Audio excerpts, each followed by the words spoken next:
Hello, my name is Michelle. I work at the Reston Library, and we're very happy to present a virtual version of our Great Decisions program. For more Fairfax County Public Library's online programs, please check out research.fairfaxcounty.gov/unlimited. Today we have a volunteer moderator who is a former Foreign Service officer, Michael Carpenter, who will introduce more about this event. Thank you, Michelle. Welcome, everyone, to our Foreign Policy Association Great Decisions discussion hosted by the Reston Regional Library. I'm Mike Carpenter. Normally, I'd be moderating another of our lively sessions at the library itself, but the times aren't normal. So we're meeting virtually. But virtually brings with it its own reward in the form of today's guest speaker as we address the topic, Red Sea Rivalries, a Conflict of Interests.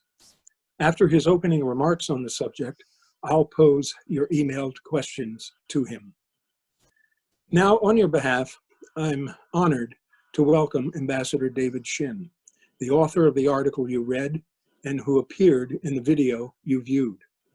Ambassador Shinn hails originally from the state of Washington.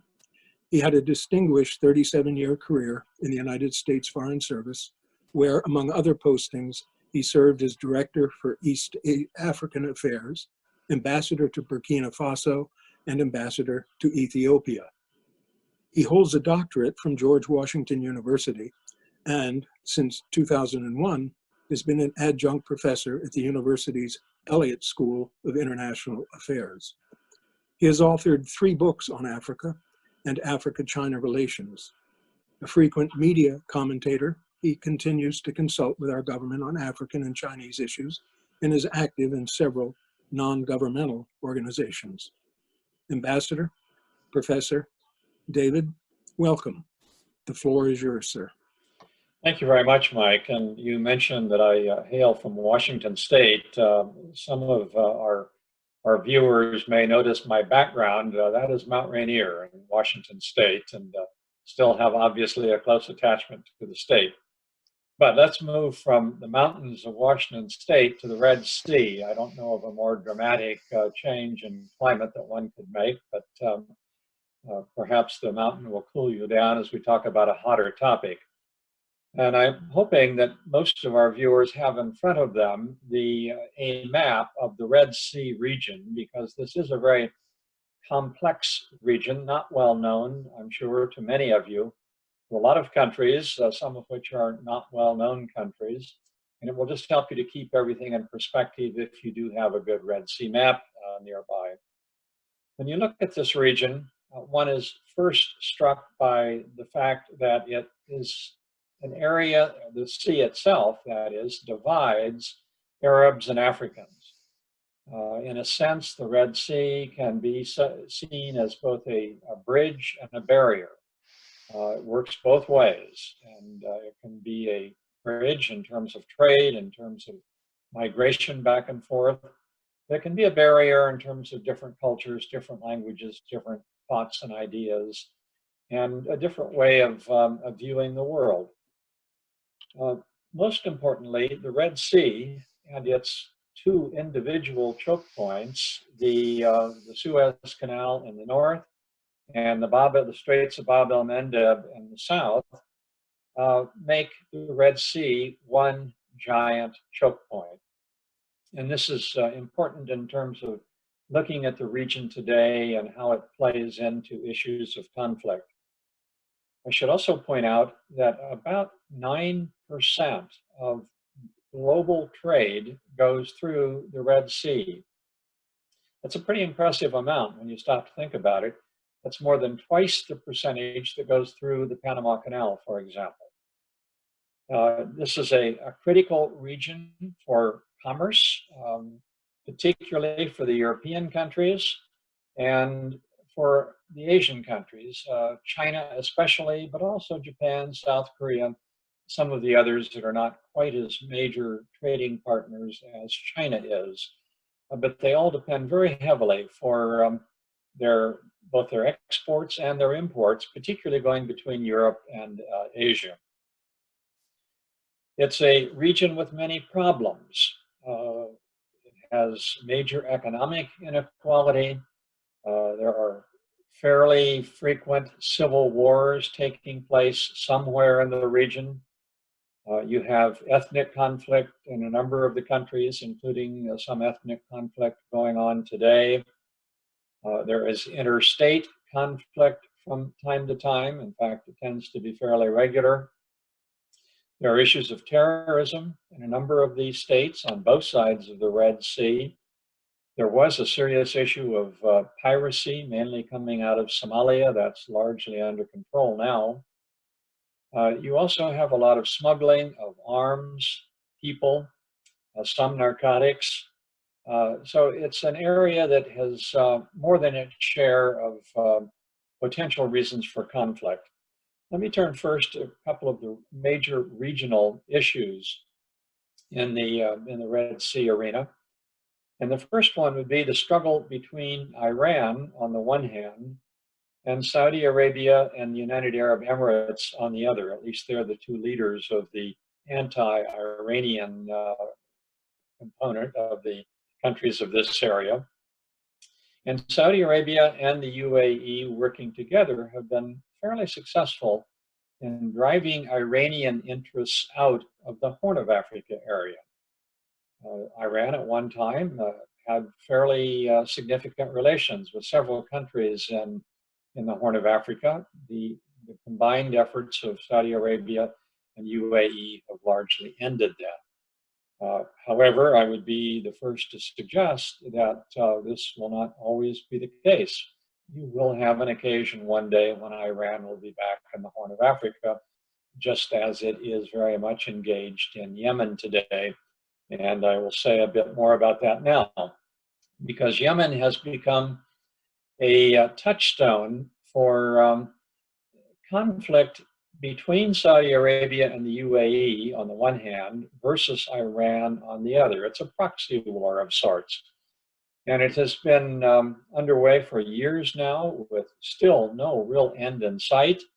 It's been a terribly debilitating war where you have the Houthis, which is a segment of Yemeni society that controls a fair amount of the interior part of Yemen and has its base of operations in the former national capital of Sana'a.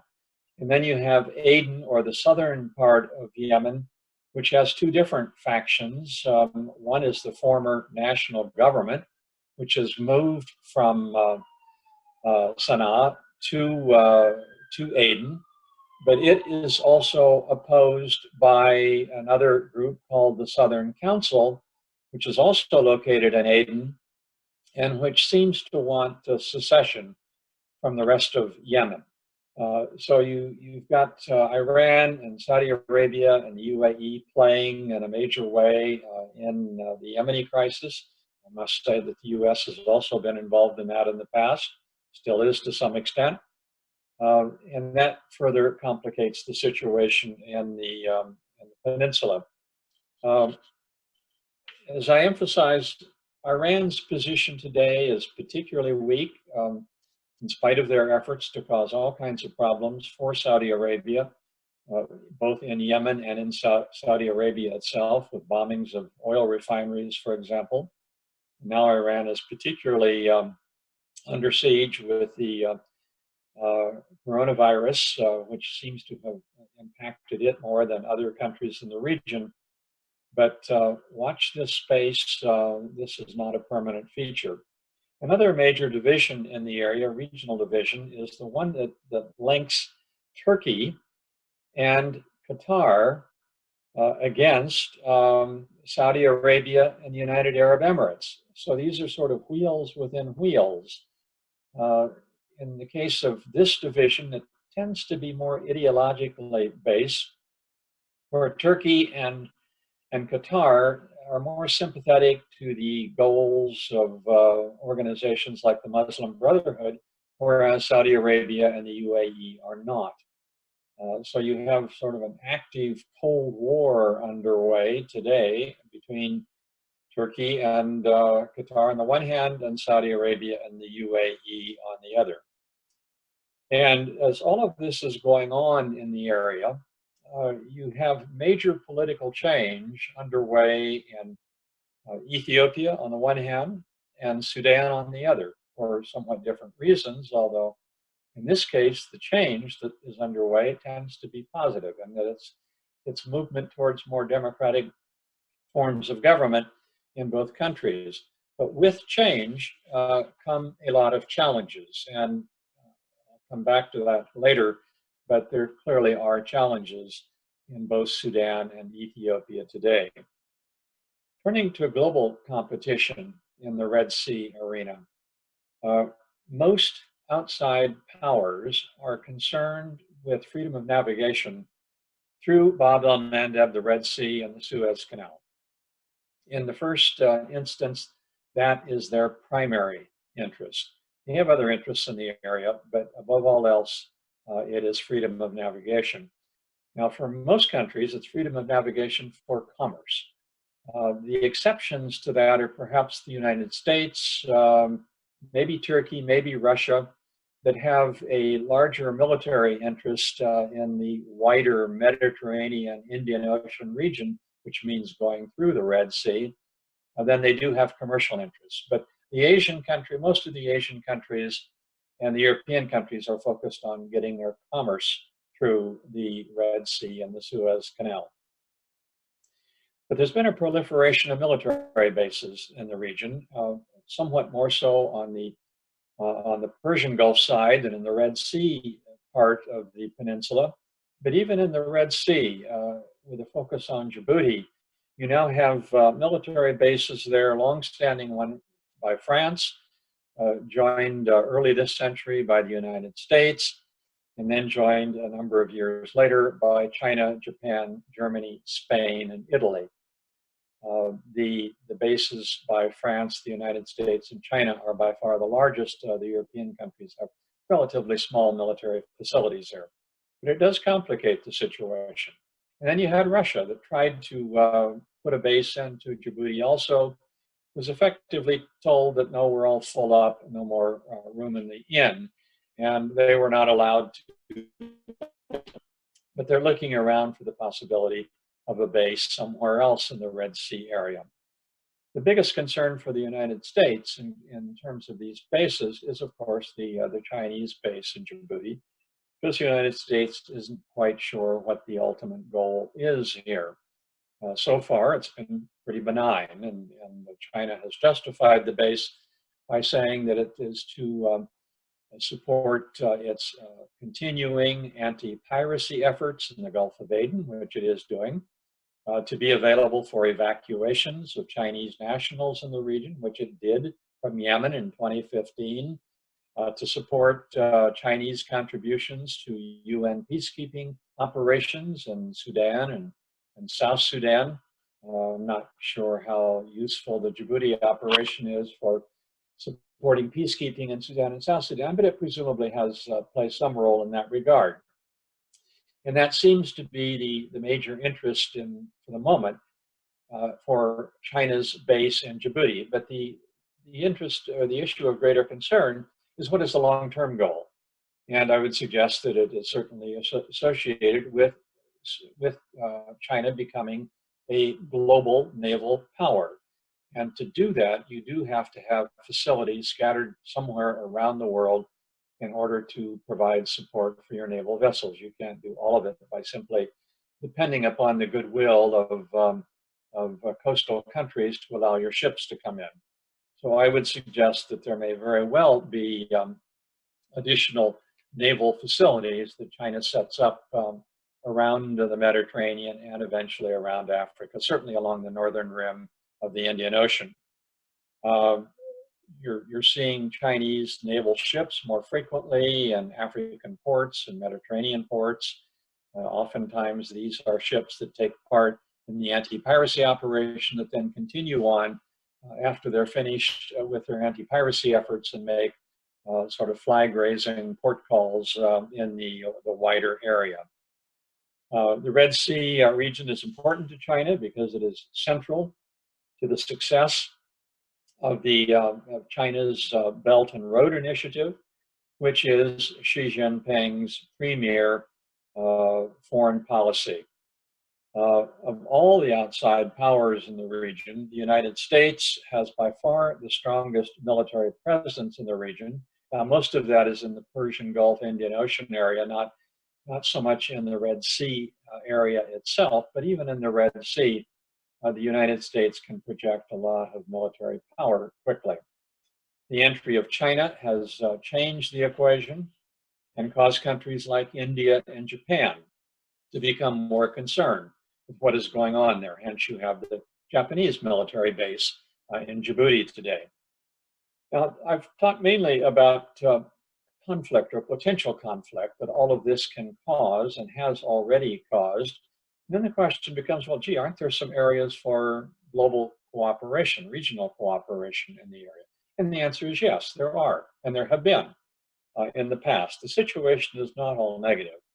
The Gulf states are an important source of investment in the Horn of Africa, for example. That's a positive thing.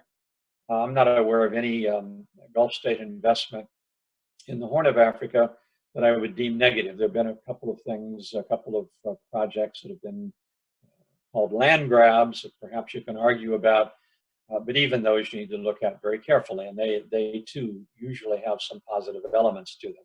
But for the most part, the investment has been a very positive contribution by the Gulf states in the Horn of Africa. The increased trade across the Red Sea, of which there's not a great deal today. There could be far more than there is right now. And if this were to develop to a greater extent, that too would be positive. It would aid the economies of those countries on both the west and the east sides of the Red Sea. Although most Gulf state political engagement in the Horn of Africa has been, in my view, largely of a negative quality in terms of stirring up issues in the Horn of Africa, there have also been a couple of positive ways that the Gulf states have interacted in the Horn of Africa. For example, you had the UAE and Saudi Arabia helping to encourage Eritrea to agree to an Ethiopian cessation of hostilities and to, in effect, normalize their political relationship. That effort is still underway, but it was an important contribution by both United Arab Emirates and Saudi Arabia. At one point, you had Qatar playing a useful role in a border dispute between Eritrea and Djibouti, and it actually assigned troops along the border in order to separate the Eritrean and the Djiboutian forces. I think that too was a positive contribution. And then, of course, there was widespread cooperation in ending piracy in the Gulf of Aden, involving a whole variety of countries, European countries, the United States, India, China. Russia was involved in it, in addition to several of the Gulf states. And that was truly an international effort and highly cooperative. And let me just wrap up with my opening remarks with a couple of comments on U.S. policy in the region. I'll get down into the weeds a little bit here on how this works bureaucratically, because it is a little bit confusing. First off, this area is a relatively low foreign policy priority for the United States, always has been. It's just not reached the upper charts of American diplomacy. There, in a sense, are a couple of bureaucratic reasons for this. You have, for example, the State Department's Africa Bureau, which is responsible for all countries on the west side of the Red Sea, except for Egypt. Egypt is part of North Africa, and North Africa is affiliated with the Near Eastern Affairs Bureau of the State Department. So you have Egypt and all of the countries on the east side of the Red Sea that are part of the Near Eastern Affairs Bureau. So bureaucratically, you've got a division in the U.S. government that makes it a little hard to deal with this area. Sometimes bureaus in government are not real good at working on issues together and trying to resolve a common problem. When you look at the Defense Department, you have effectively the same division. That is, the The east side of the Red Sea in the Defense Department is covered by one bureau, and the west side, minus Egypt, is controlled by another bureau. But then you look at the military commands, and the picture gets more confusing because all of Africa, except for Egypt, is under the Africa Command, or the U.S. Africa Command, based in Stuttgart in Germany. But all of the Middle East, that is all of the countries on the east side of the Red Sea, except for Egypt, which is included with the Central Command, are under the Central Command, which is located in Tampa, Florida. And then it gets a little further confusing in that you have the Indo-Pacific Command with the Indian Ocean region. Under that command, they're technically not in charge of the Red Sea, but they do have interests that extend up to the Red Sea. So it also plays in this pond. This makes it difficult, even from a military point of view, to get everyone on the same page. The US policy of treating China and Russia as strategic competitors sharply limits the ability to cooperate with those two countries in the region, at least under the current guidelines that the US government is working with. If the idea is to compete around the world, it's pretty hard to cooperate in one small piece of the world, such as the Red Sea. And then finally, there's no, as far as I know, there is no comprehensive US strategy for the Red Sea region. I'm sure all the military commands have their own strategies dealing with pieces of the puzzle, but I'm not aware of any overriding US policy guideline that deals with the Red Sea region. And it seems to me that would be a good place to start. So I'm going to leave it there, Mike, and let's just open this up for the questions that have come in from the viewers earlier on. Well, thank you very much, Mr. Ambassador. Very comprehensive overview that you've given us of the area. And from the tenor of the questions that we have received, I would think that our membership is very interested in that piece of geography. The first question that we received was, I'll read it thus: Yemen is a failed state. In the video reviewed, Connecticut Senator Chris Murphy said the U.S. could solve the crisis in Yemen if it chose to be involved. Could we? And if so, why haven't we? Yeah, good question. And I must confess I did a little bit of research on this one to make sure I got my facts right. But it turns out that Senator Murphy has had a long interest in Yemen. I was frankly not aware of that. And he's highly knowledgeable about the question. In fact, I was surprised at the amount of research that he and his staff have done on this question. He's also the author of a congressional resolution dealing with basically U.S. support for Saudi Arabia in the war in Yemen. And the gist of the resolution is that the United States should end its support to Saudi Arabia for the bombing that it is doing in trying to defeat the Houthis in Yemen. He also makes the argument that there has never been a debate in Congress on U.S. involvement in Yemen, and there has been no declaration of war. And in his view, there should be a declaration of war if you're going to support one of the sides in the conflict, in this case, Saudi Arabia, to some extent, the United Arab Emirates, against the other side, the Houthis and their backers, Iran. He argues that one should not blindly support the Saudis, that the United States is capable of picking and choosing where it wants to be supportive of Saudi Arabia and where it doesn't want to be supportive. And in his view, this war in Yemen is one place not to be supportive. He does support the efforts the United States makes to provide humanitarian assistance to to Yemen, and the U.S. has been very engaged in that, provided a lot of humanitarian support for all kinds of internally displaced people in Yemen. And he further argues that if the Houthis conclude that the United States is really an honest broker in the Yemen conflict, that they would be more encouraged to negotiate the issue and to allow the United States to play a role in the negotiations. So in my view, the bottom line is that the Murphy approach and the resolution that he has proposed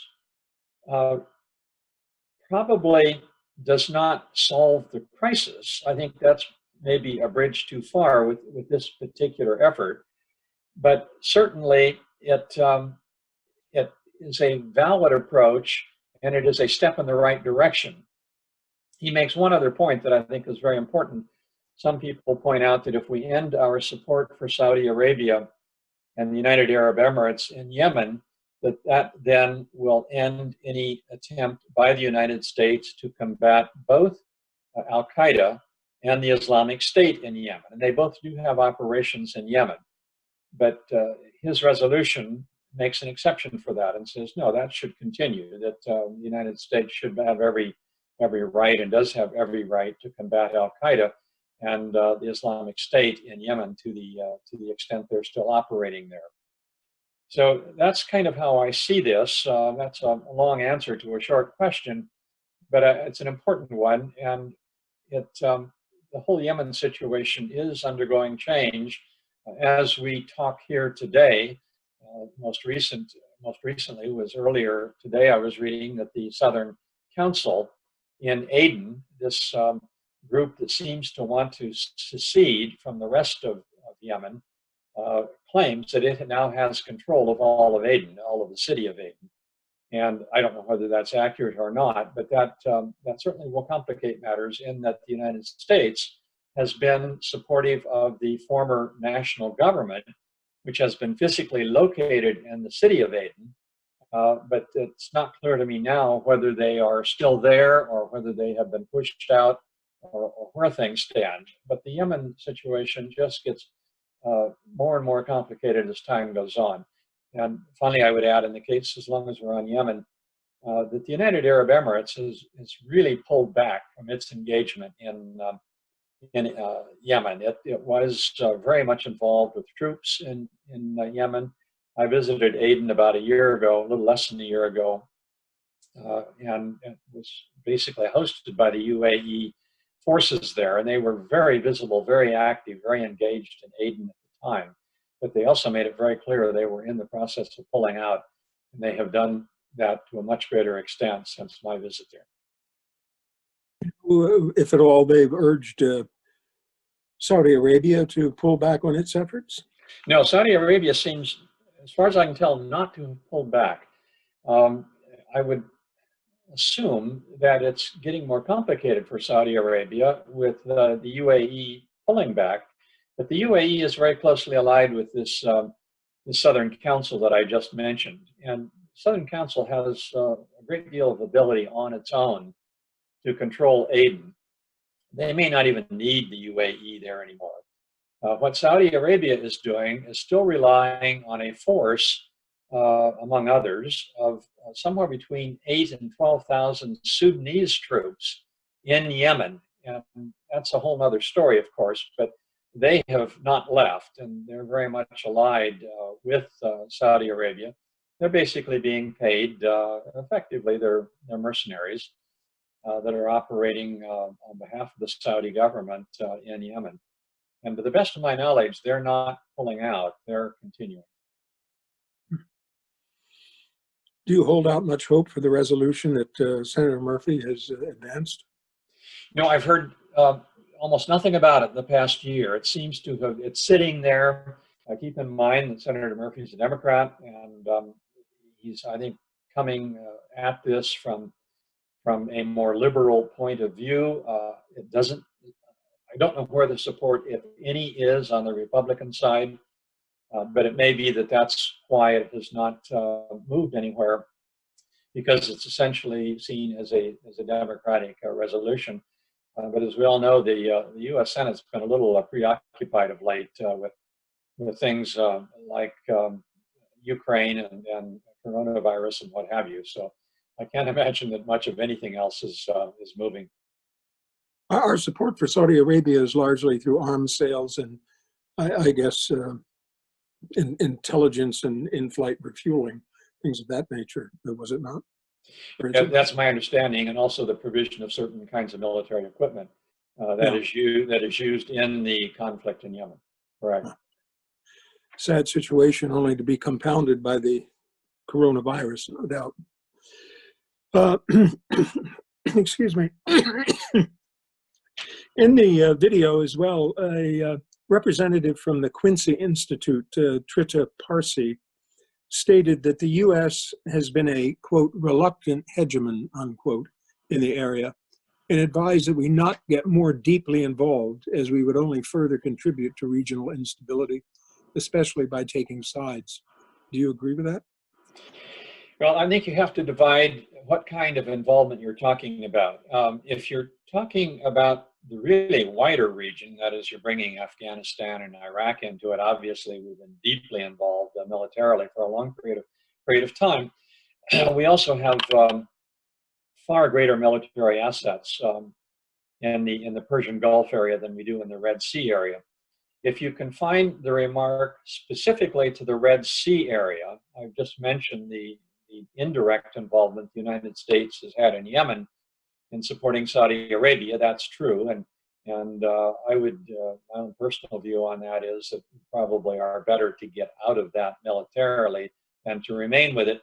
But we also, of course, have a major military facility in Djibouti, which is really focused on counterterrorism more than anything else. It went into Djibouti initially at the beginning of this century to deal with terrorism in a combination of Yemen and Somalia, particularly, but also to a lesser extent in other countries.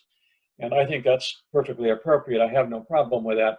But if you look at the issue of engagement more broadly, as I do, I go well beyond the military side. And if you're talking about diplomatic engagement, humanitarian engagement, economic development engagement, I would argue that that's perfectly appropriate and probably a positive thing to be doing. So I could make a strong argument for being more engaged diplomatically in terms of humanitarian assistance, and where possible, even in terms of economic development. I would be very careful about any additional military engagement in the Red Sea area. I think if she's talking about military engagement, then I would agree. But if you're talking about these other kinds of engagement, I would take exception to that. Your answer there seems to lead into the next question that was asked, actually, and that runs, the U.S. has spent 19 years in Afghanistan and almost as long in Iraq due to President Bush's misguided invasion with little to show for it. Why should we think we can make a meaningful difference in the Red Sea region by becoming more deeply involved? Yeah, I saw those two questions as very similar also, and I would agree that my answer to that question would be very similar to the previous question. I would simply use that question to underscore the thought that more diplomatic engagement, having a strategic plan, if you will, a strategic outline for dealing with both sides of the Red Sea is a good thing, not a bad thing. And once you have that plan, to take steps to implement it, particularly if you're focusing on diplomatic engagement, humanitarian engagement, and particularly, and also in places where you can, supporting economic development. So it's all a question of what kind of engagement you're talking about. If you're talking about trying to do another Afghanistan or another Iraq in the Red Sea area, no, I don't see the point in that. I think that's a step in the wrong direction entirely. Alluded to Djibouti earlier in your opening remarks. And one of our questions is the following. Djibouti is becoming an armed camp with all the foreign military bases there. Why was this country chosen to host so many installations, and might this not be inherently destabilizing? Now, there are at least three different points I would make here. Djibouti was chosen for a couple of reasons. One, it is strategically located. It is right on the Bab el-Mandeb Strait, which is one of the choke points. So if you want to be close to where possible problems might arise in terms of freedom of navigation, Djibouti would be a good place to be. Now you could say, well, you could be across the Red Sea and be in Yemen too, because they're on the Strait of Bab el-Mandeb. That's all well and good, except Yemen's an unmitigated mess right now, and you certainly don't want to be in Yemen. So your best option is to be on the west side, that is Djibouti. The other reason is that Djibouti welcomed foreign military bases. Other countries in the region might not do so. Depending upon where you went, I'm not sure you would get a positive answer from them.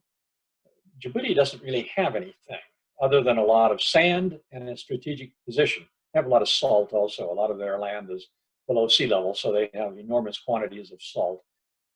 But Djibouti was a country willing to accept all of these military bases. Why?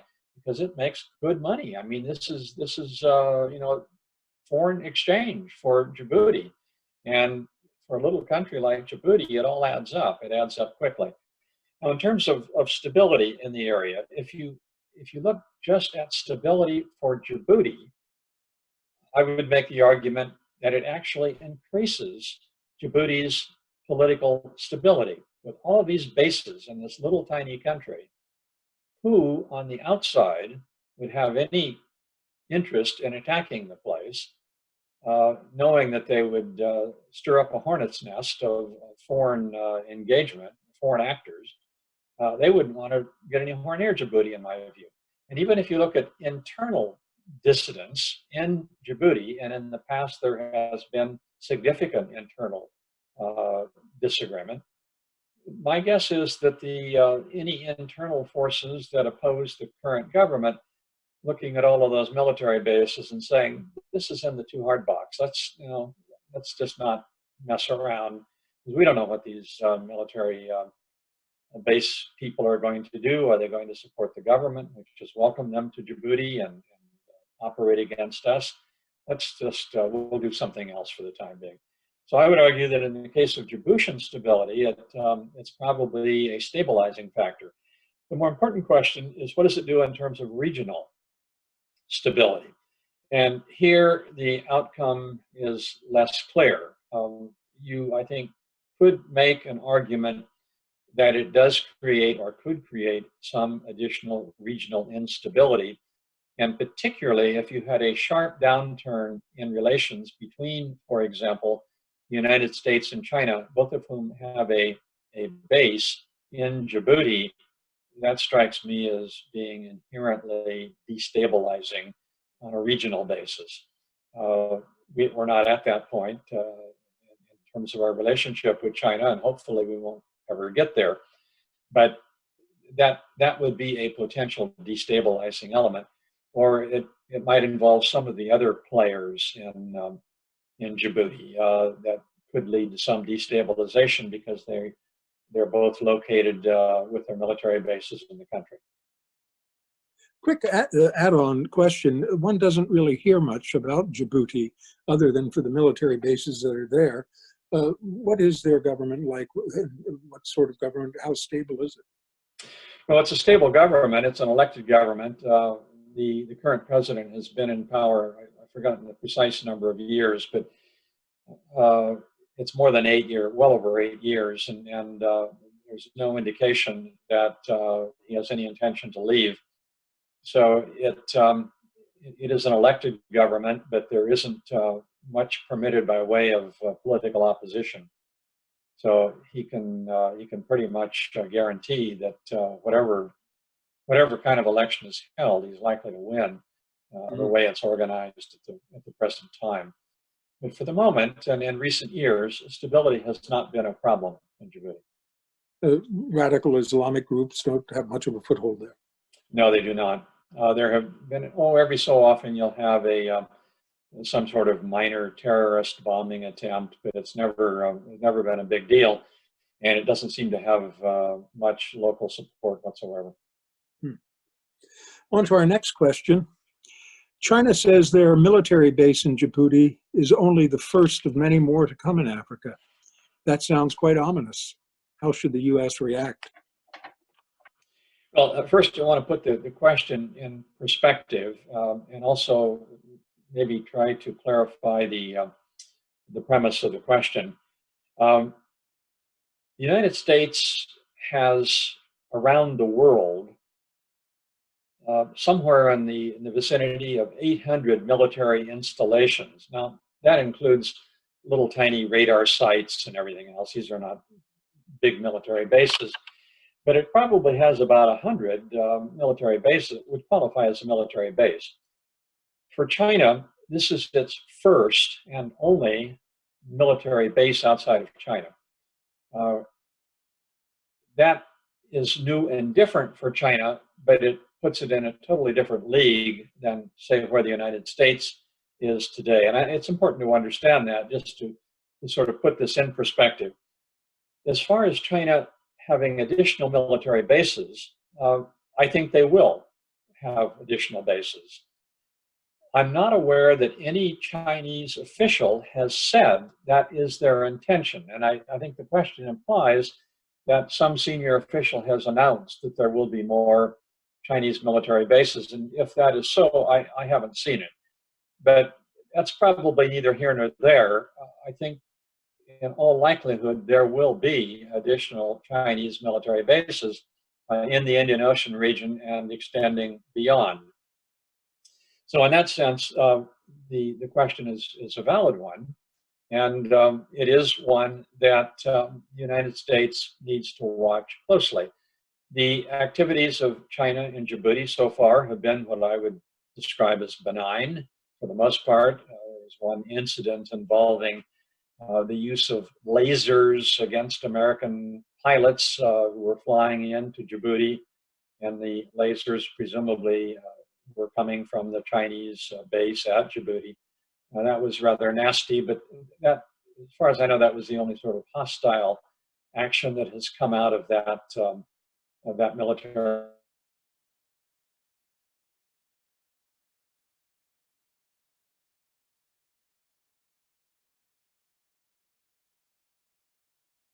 That they do that. And this is where I think the United States has every reason to be concerned, and that it will be watching very, very carefully what China does. So far, the primary focus of China in terms of its military extension of power seems to be to support its economic extension of power. In other words, to keep sea lanes open, to ensure the ability of its commercial ships, particularly to be able to go through places like the Red Sea and the Suez Canal and Bab el-Mandeb, to ensure commerce flows successfully without interruption, hence put an end to Somali piracy, and to ensure that there are places further afield where Chinese commercial activities can take place without any concern for being interrupted by anyone. And that means a stronger naval presence in areas further afield also. As the Chinese say, the far seas they talk about. They don't define what the far seas are, but we all know that it is certainly into the Indian Ocean and probably well beyond the Indian Ocean. And they make no bones about it. They have every intention of extending their naval activity into the far seas. And that's what I think the United States and the Western countries will be watching in the future. And most importantly, what is the purpose of it? What are they trying to accomplish with it? And if it starts bumping up against Western interests, then there will be greater concern. If it continues to be benign activity, there may be some willingness to not be too upset about it. Alrighty. Sticking with China, Their Belt and Road Initiative looks bent on encircling the Eastern Hemisphere, says the next question. Are you alarmed by this? Can we engage in any diplomatic jujitsu to take advantage of this and find areas of cooperation with China?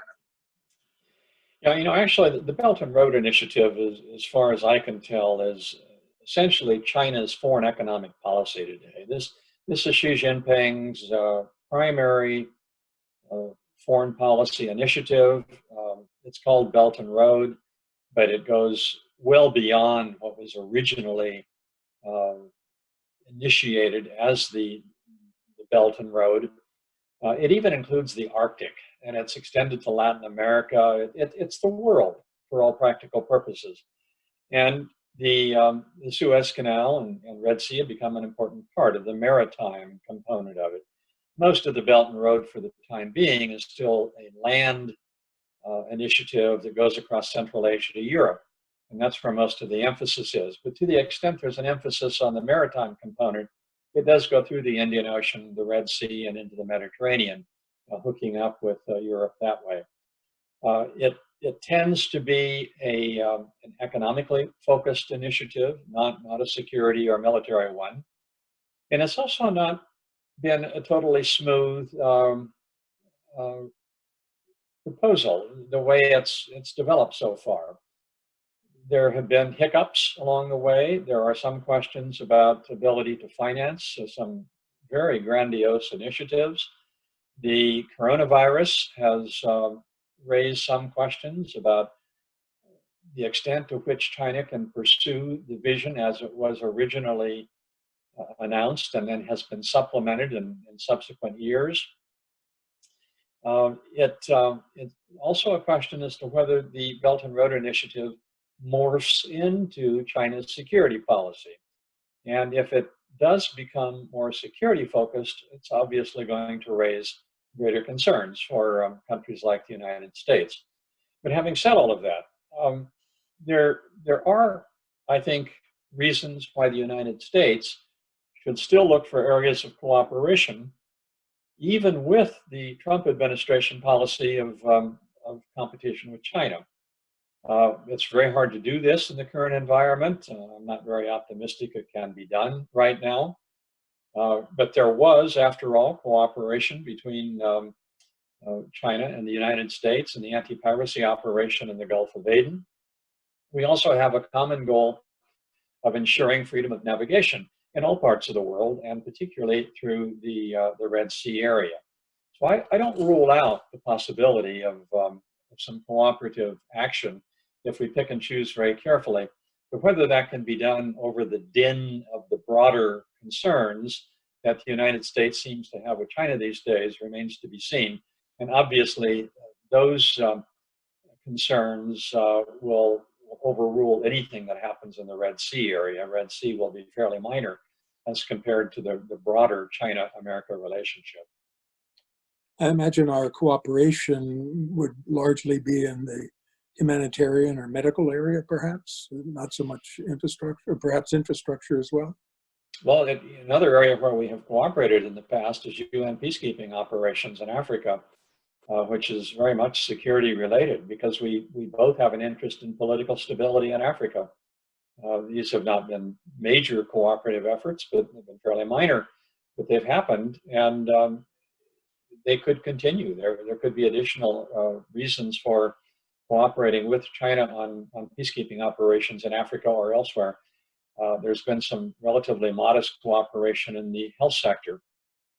In Ethiopia, there's an effort with CDC, Community Center for Disease Control in Atlanta, and its counterpart in China to cooperate. And I would hope that today that they might be looking at the whole question of coronavirus in that part of Africa and doing some collaborative work in that regard. I don't know whether they are or not, but there is the possibility for it. So there are some areas for cooperating. And economic development generally. We both are interested in economic development in the whole developing world. It's in our interest because it encourages stability. And who is to say that one day won't be a possibility? I don't see it happening under the current circumstances and current policy, but it can happen eventually. That's reassuring. Next question. The article notes that, quote, states in the region see the U.S. as largely absent from a policy perspective, unquote, and that, quote, China is being looked to as the region's long-term partner, unquote. Could you expand on how the U.S. should address this shortcoming? Yeah, first I would argue that in this wider region, including the Red Sea itself, but particularly in the Persian Gulf area, that the United States is today the security partner of choice, not China, but the United States, because China doesn't have that much military power in the region. The US has an enormous amount, and the countries in the area know that. And as a result, they're not going to try to team up with China for security purposes because China doesn't have the capacity to do much. Now, economically, China has increasingly become the partner of choice in both the Horn of Africa and in the Gulf states. And that is becoming more so the case every day. The United States is very much losing out in that regard. It's hard for the United States to do much about it because we rely upon the US private sector to carry the load on the economic side. China can direct its state-owned companies to do these kinds of things, and it has much more control over the situation than the US government does. So in that sense, we're kind of disadvantaged. But I think where the United States has to sort of pick up its game is on the diplomatic side, and it does have the ability and the capacity to be more engaged diplomatically, and it could do more there, and I think it could be more effective than it has been so far in dealing with both sides of the Red Sea. It can also do more to try to encourage the American private sector to become engaged in the Horn of Africa and the Gulf states. But if the private sector doesn't want to do it or doesn't see profit as being high enough to do it, they're not going to do it, no matter what the U.S. government says. So it's a bit of a conundrum for us. But it is important to keep in mind that we have the military power in the area, not China. And although we're losing out in terms of the commercial and the economic side, we could even improve our situation there if we worked at it. Okay. Well, China, of course, is making rather vast infrastructure investments in Africa, is it not? I mean, they've had about a 50-year history going back to the Tanzania-Zambia Railway, I think in the 70s it began, and then on forward. China is very much engaged in infrastructure, particularly throughout Africa, including the Horn of Africa, but also increasingly now in the Gulf states. But it's very important to keep in mind that most of those infrastructure projects are either Chinese loans, which in theory, have to be paid back, or it's Chinese construction companies, big state-owned construction companies that are winning contracts that are financed by the World Bank or the Arab Development Bank or the Africa Development Bank. But because they're on the ground, they're relatively inexpensive, and they do a pretty good job for the most part, they're winning all the contracts. And then, of course, if it's financed by the Chinese government, as many of these projects are, it's written right into the contract, you must use a Chinese company. So yes, they are building most of the infrastructure in the region. Do they have any effective competition from other outside construction companies? They not? In terms of the wider region, they really don't. In certain countries, they do. For example, you will have a former French colony where France may still have some ability to compete. In the Lusophone world, the Portuguese companies may still compete. In South Africa, South African companies can compete. In the Arab world, there are some Saudi companies or UAE companies that can compete. So they do have isolated competition, but there's really nobody out there that can compete across the board in Africa and the Middle East today like the Chinese do. The Turks can compete in some cases. They're pretty good with their construction companies, and they're giving, in a few cases, they're giving China a bit of a run for their money. Interesting. Next question.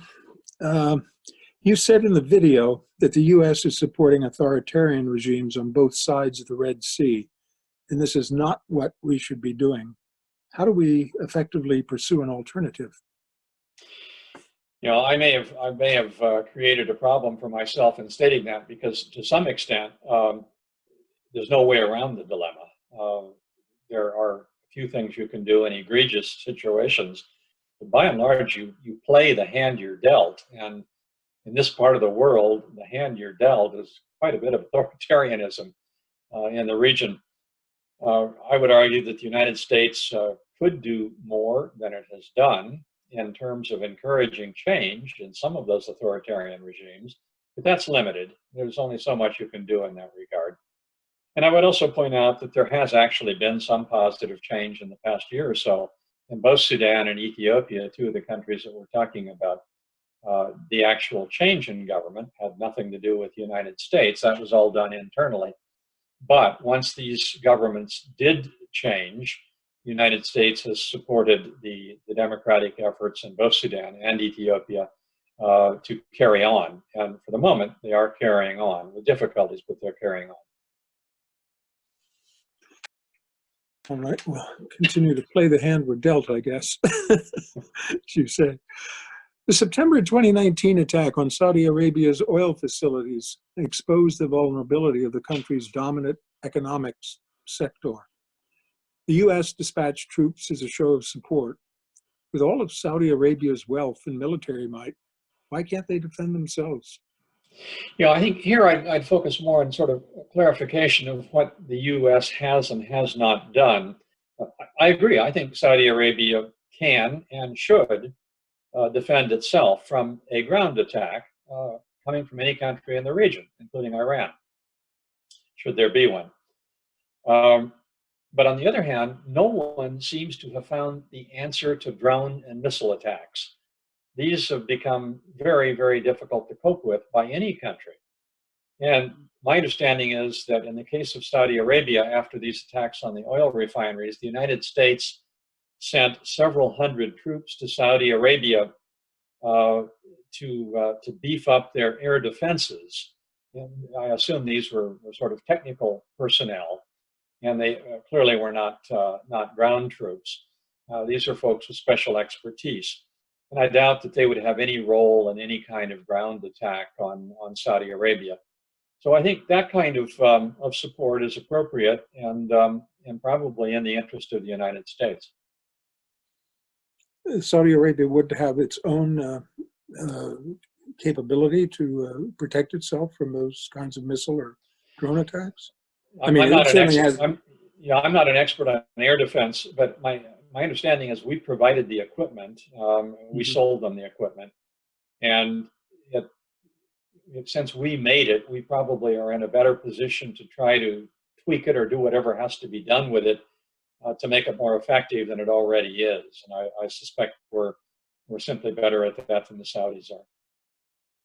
But in normal circumstances, they would be manning it, would they not be controlling? Oh, yes, absolutely. Yeah. That's my understanding. Sure. Okay. What, if any, is Israel's role in all this, particularly in Africa? Yeah, interesting question. And it takes a little bit of background here to flesh this one out.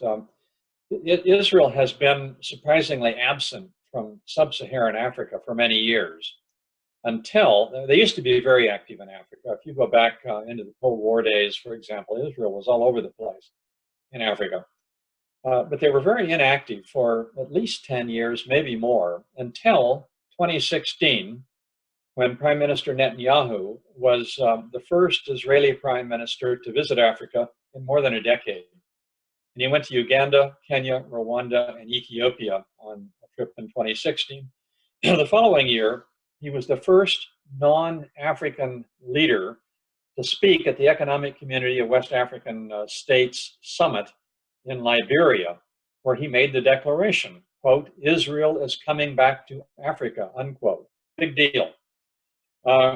In the meantime, you had a real upsurge in the number of African heads of state who visited Israel. Israel then announced that there would be an Israel-Africa Summit in Togo in 2017, only to have it postponed due to internal conflict in Togo. And you had almost silenced since then. There has been no summit. There have been, as far as I know, no additional high-level Israeli visits to Africa. And we're kind of back to the pre-2016 period, where Israel seems to have, at least in sub-Saharan Africa, seems to have backed away. And I think that's probably explainable by the simple fact that Israel's had a few domestic problems of late. It's had, I don't know how many elections, but more than I care to count. And you've also had a growing negative reaction in Africa, including some parts of sub-Saharan Africa, to Israel's policy on Palestine, which does not ingratiate Israel to some of the governments in Africa, particularly those that have a very large either Muslim minority or, in fact, have a Muslim majority. And there are a lot of them that fall in that category. So Israel seems to have pulled back, and probably you're not going to hear much from Israel in sub-Saharan Africa, at least until they get their domestic problems sorted out. And they seem to be far from sorted out. Area where they could help, or something that they could do, what would they be particularly adroit at assisting on in Africa? Well, Israel's always been very good in water management, improving the efficiency of use of water, for example. They've done a fantastic job in Israel on that and have provided expertise to other countries. They could certainly do that in certain locations in Africa. They've also been very involved in providing security, that is intelligence assistance to African countries in years gone by. They're obviously very adept at that. And my only concern would be how the African countries use that kind of support. I'm not sure they always have the best intentions in mind when they become more efficient in dealing with things like intelligence collection. But Israel's very good at it, and they could be helpful in that regard if they choose African countries that use it properly. There are a lot of areas where Israel has technical expertise that is far advanced from what you find in Africa, where they could be helpful. Very good. A recent Washington Post editorial criticized Secretary of Defense Esper's supposed plan to drastically cut U.S. forces in West Africa. What about East Africa? Would any cuts there be wise? Yeah, let me just very quickly sort of tie up what is going on with that as far as I understand it. First off, I would argue it's always useful to reassess U.S. troop levels in any part of the world. It's just a good thing routinely to do that because they tend to get out of whack from time to time. They're either too high or too low. So I certainly, in theory, don't have any problem with reassessing levels. There are about 6,000 Department of Defense personnel in all of Africa today. Now, most of them are in Djibouti. Somewhere around 4,000 of them are in Djibouti. You have another maybe 500 in Somalia, special forces, at any given time, 400 or 500. And the rest of them mostly are in West Africa and the Sahel. And my understanding is that Secretary of Defense Esper wants to cut about 10% from the total in Africa. And it seems that they would come from West Africa and the Sahel. Now, if you were to take 10% of the 6,000 from Africa, but you took them all from West Africa and the Sahel, that would be a pretty big cut in that part of Africa because there aren't that many there. And my own view is that's a mistake to take them to do any cuts from the 6,000 at the present time. But to the specific question that you raise, I'm not aware that any of the cuts are being proposed for East Africa. They're all focused on the problem of dealing with these terrorist groups in West Africa and the Sahel. And I frankly see that as a mistake if that goes forward. And our current level of deployment in East Africa, you would say, is about right. Yeah, I mean, I would say so. It's hard to know what all of the folks are doing in Djibouti, whether they're all gainfully employed. I assume they are, but I'm not in a position to judge that. Okay. The warring sides in South Sudan recently formed a unity government after years of fighting. Do you foresee prolonged peace and stability in that country? And what about Sudan itself, now that the former president has departed? Yeah, I can give two short answers to that. South Sudan, no. Sudan, maybe. But by way of explanation, when you look at South Sudan, I've been pretty pessimistic about South Sudan for 15 years anyway. And I don't have any reason to change my mind based on this recent peace proposal. You're dealing with the same people, the same leaders that you have been from the beginning. Corruption is a huge problem in South Sudan. It looks to me like the leaders are more interested in feathering their pockets than they are anything else. And until they can get beyond that problem, I don't see much hope for the country. I would like it to succeed. I hope it does succeed. I hope I'm totally wrong. But it's really hard with so many years of missteps and previous efforts to achieve peace, none of which has worked so far. And since you're dealing with basically the same folks today, I don't understand why this one would be any different. Sudan is a different situation. Sudan, if you go back several years ago, I would be very pessimistic about the future.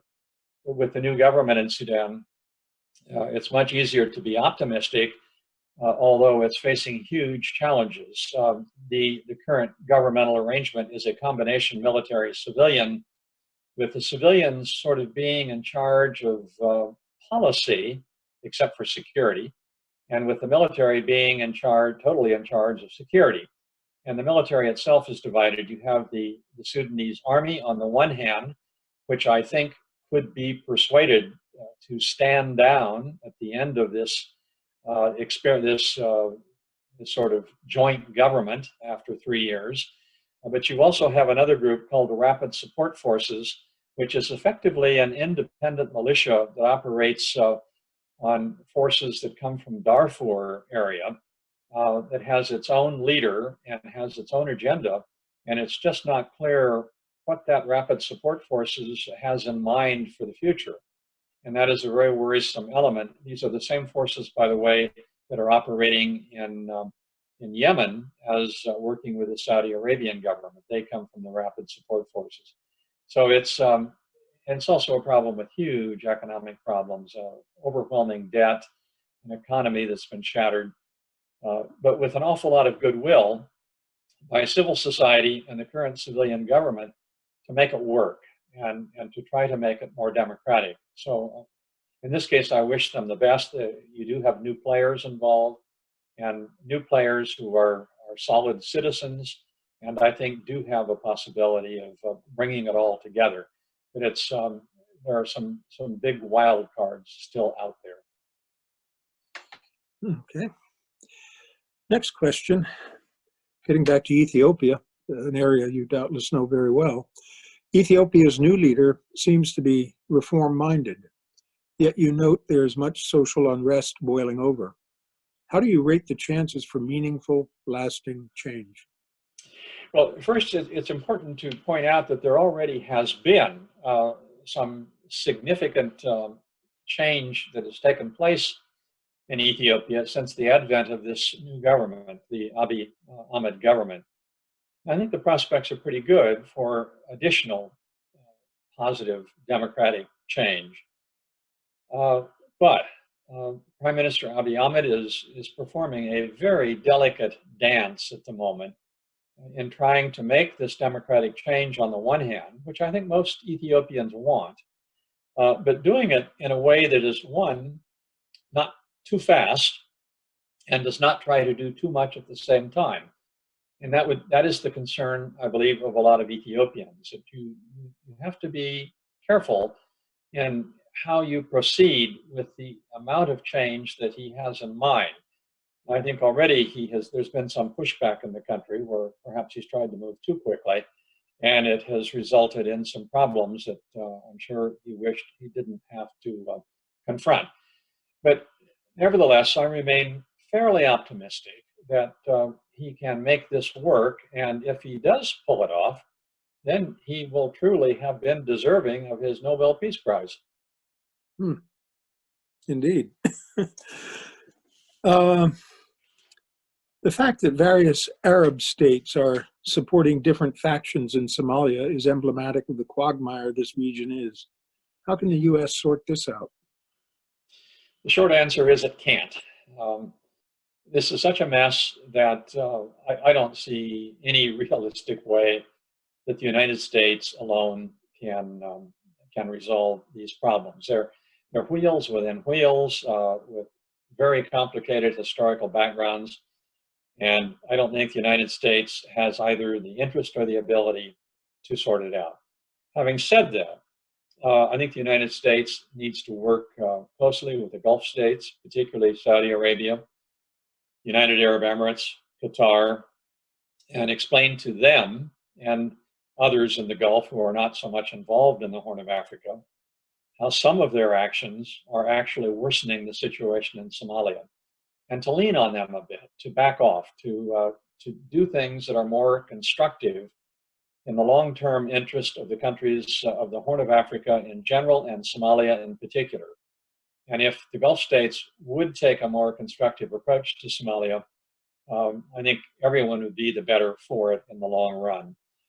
I believe that the African Union feels the same way, and that together the United States and the African Union could convince other countries in the region, particularly the three that I mentioned, but perhaps others that have an interest in the Horn of Africa and Somalia, to take positions that will encourage everyone who's playing in the sandbox to take a more productive approach to dealing with the issues such that it does not create more problems for Somalia. Very good. We've exhausted the questions that our members sent in, and I think they've largely covered the various proposed discussion questions that came with the article that you wrote. There are two areas, though, that I'd also like to get your views on if I could. In view, and one of them is, in view of its close security relationships with Israel, Egypt, Saudi Arabia, the UAE, Qatar, Bahrain, and Turkey, how does the U.S. manage this horribly complex situation? Well, the problem is with great difficulty, and that's one of the issues that we face at the moment. We're not trying to deal with any of those countries with any kind of strategic plan for the wider Red Sea region. And until you have an outline as to what you want to accomplish in the region, there's not much you can say to any of these countries on how to resolve all of these complex interwoven issues. You can deal with individual issues one by one, and we do that routinely, I'm sure, with all of the governments that you mentioned there. But I don't see us doing it in any kind of a comprehensive. That's where the missing link is. And I think that's what the U.S. government would do well to try to fix. Is the lack of that outline peculiar to the current administration, or has that gone back through previous administrations as well? No, this goes back to previous administrations. This is a long-standing problem, and it's quite frankly an issue that we have in our foreign policy. But there are areas of the world where we do this, and we do it rather effectively, where we have comprehensive planning documents for a wide area. But this happens to be one of a number of areas where we don't have such a program or such an effort, where I think it is called for. What begets that lack of effort, or the lack of the outline? Because we've certainly been focused on the area for its oil riches over the years and protecting those, almost to the exclusion of everything else. Well, is it because we look at it through that narrow prism, or what? Yeah, one is the reason I pointed out earlier, the bureaucratic divisions that we're dealing with here, where different parts of the U.S. government have responsibility for different halves of the geographical area. That complicates it. It's always harder to get two bureaus together in the Defense Department and the State Department than if you're doing everything within one bureau.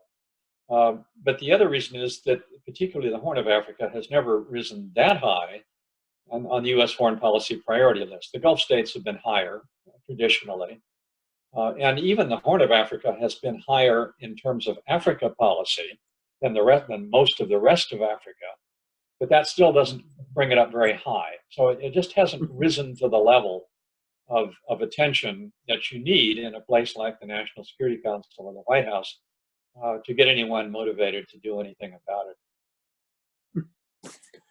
Well, that's a sad commentary in some ways.